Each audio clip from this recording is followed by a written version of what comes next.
Le garde chauvin, c'est en fin de compte un vieux rêve, un concept, quelque chose qui est né il y a des années, quand j'étais gamin, en jouant avec mes figurines sur mon lit, avec toujours ce sentiment que je voulais connaître ce que ressentaient les hommes de l'époque, comment y arriver. À l'époque, je n'en savais rien. Alors ensuite, ça a été le dessin, ça a été les films historiques, et c'était toujours insuffisant. Et un beau jour, une opportunité s'est présentée lorsque je travaillais dans une fonderie de Rochefort, quand le directeur, qui était passionné d'histoire, tout comme moi, m'a demandé un coup de main pour aider son épouse à mettre en scène Un sang et lumière sur la Révolution.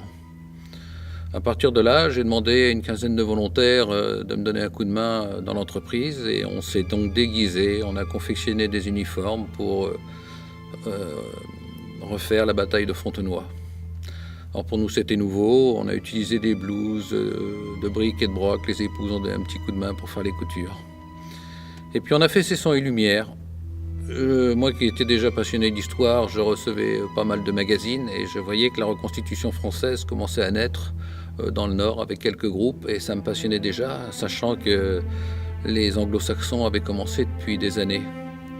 Et j'ai dit, pourquoi pas créer quelque chose qui corresponde à mes salariés. On était métallos, on était dans une fonderie, c'était sale, plein de bruit, beaucoup ignoraient complètement notre histoire. Beaucoup étaient aussi analphabètes, c'était très, très dommageable. Et on s'est dit, pourquoi pas essayer de créer une section historique dans notre comité d'entreprise. À partir de là, j'ai fouillé dans les archives, j'ai demandé un coup de main aux archives de la Marine, à la Marine elle-même, et j'ai trouvé tout à fait par hasard le corps des ouvriers militaires de la Marine, un O majuscule. J'ai pensé que ça pouvait être valorisant pour mes métallos. Et ce corps des ouvriers militaires de la Marine, c'était du génie, mais qui dépendait de la Marine. C'était des artisans et en même temps des soldats, des charpentiers, des menuisiers, des scieurs de long, des cloutiers, des peintres.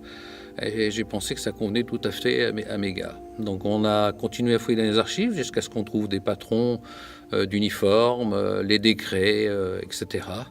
Et on s'est lancé dans la confection de premiers uniformes avec du matériel confié par la Marine. Matériel qui n'était pas conforme puisque c'était du tergal et tout, mais ça fait rien. On s'est dit qu'avec ça, on allait commencer à sortir. Et au fil des années, on s'est fait connaître dans la reconstitution. Ce qui était en tergal devint de la laine, ce qui était en sky devint du cuir, ce qui était en cuir devient du buffle, et ainsi de suite, pour arriver à une tenue tout à fait convenable, avec bien sûr toujours des modifications à faire au fil du temps et au fil des moyens qu'on allait obtenir. Et aujourd'hui, le garde chauvin, c'est 200 membres, c'est à peu près 90 personnes en uniforme, aussi bien du corps des ouvriers militaires de la Marine qu'un équipage de flottille. Ces deux corps travaillaient ensemble durant tout l'Empire, aussi bien en Allemagne qu'en Espagne, durant toutes ces périodes-là. Pour finir à Rochefort, où ils ont été licenciés, considérés comme bonapartistes. Et depuis 30 ans, nous cheminons dans toute l'Europe, et depuis quelques années en Espagne ou au Portugal, où les campagnes ont été les plus nombreuses pour nous. Sans oublier, bien entendu, tout ce qui s'est passé sur l'Elbe, les campagnes de 1809, même les campagnes de Russie où des ouvriers se sont battus.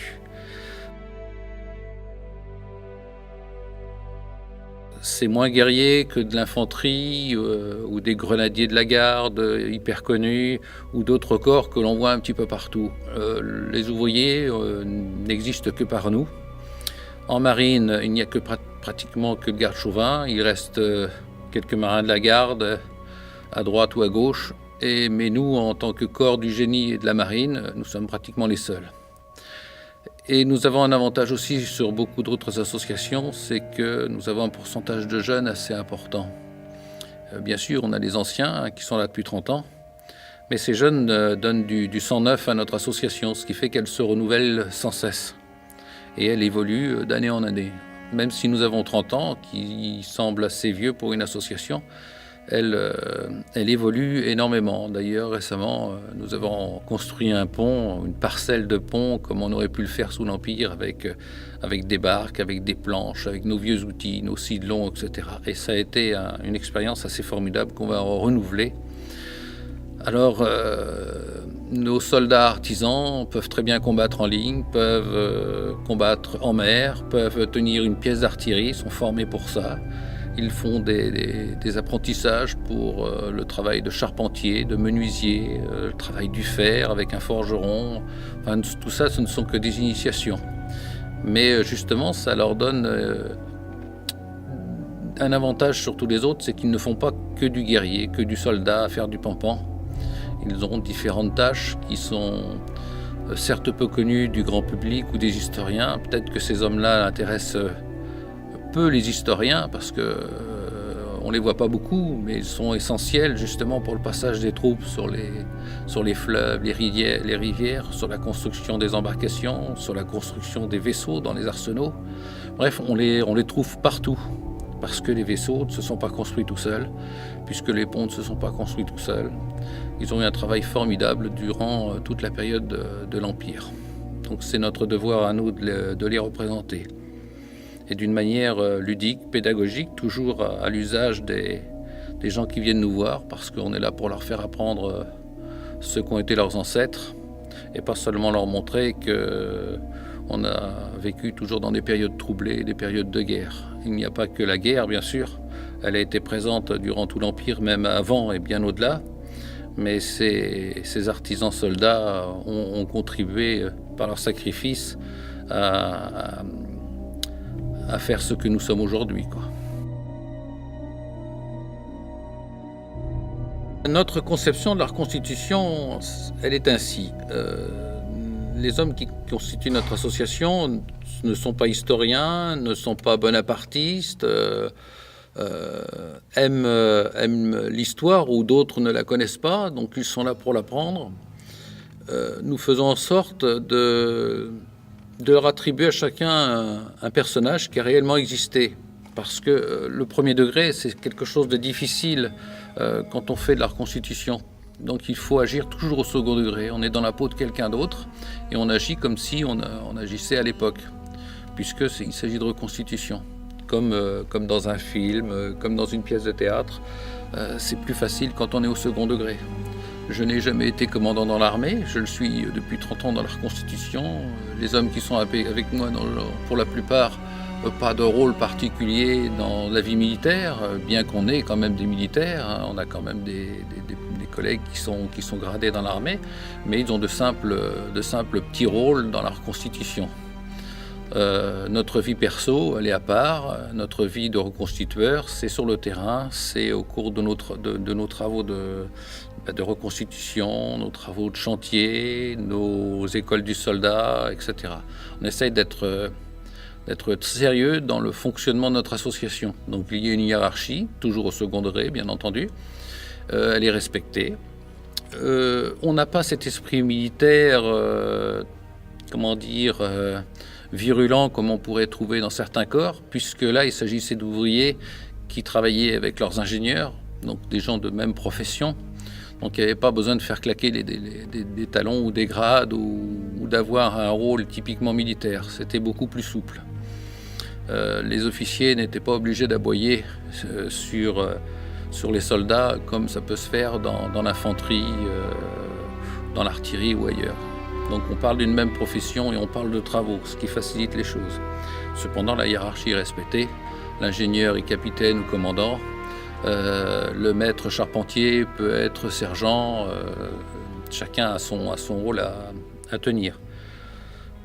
Dans l'association, comme je le disais tout à l'heure, les gens sont formés. On fait des initiations aussi bien au charpentage qu'à la menuiserie, mais aussi à l'artillerie, sur pièces de terre ou pièces de marine. Nous faisons des stages en mer sur le corsaire Le Renard à Saint-Malo pour aider les gens à appréhender les métiers de marin en mer, pour sentir les embruns, le mouvement des vagues, l'envie de vomir. Et on va faire aussi des stages sur des yoles à Arcachon où nos collègues marins apprennent à naviguer à l'aviron et à la voile. Donc c'est des stages d'un week-end ou de 2-3 jours. Et puis lors de certaines sorties, ils font une initiation à l'artillerie, comme je l'ai dit tout à l'heure, ou au charpentage ou à d'autres professions. Ce qui fait que dans leur dossier personnel, ils ont un certain nombre de qualifications que d'autres n'ont pas. Ce ne sont pas seulement des fantassins qui font l'école du soldat et qui font du pampan. Alors chacun porte un surnom déjà, et je vais leur attribuer donc le nom d'un personnage avec son histoire. Ça sera dans leur dossier personnel, il faudra qu'ils s'attribuent ce gars-là, qui est né dans les années 1780, qui soit né en Italie, qui soit né en Allemagne, qui soit né en Bretagne ou dans les Charentes. Ils vont s'attribuer ce personnage. Ce qui fait que moi je resterai toujours le commandant Masquelez, et puis chacun aura sa fonction, comme si on vivait 200 ans en arrière. Ce qui facilite la tâche quand on est hors constitution. Ce qui n'empêche pas les liens d'amitié une fois que le rôle est fini, une fois que les tentes sont pliées et que l'uniforme est rangé.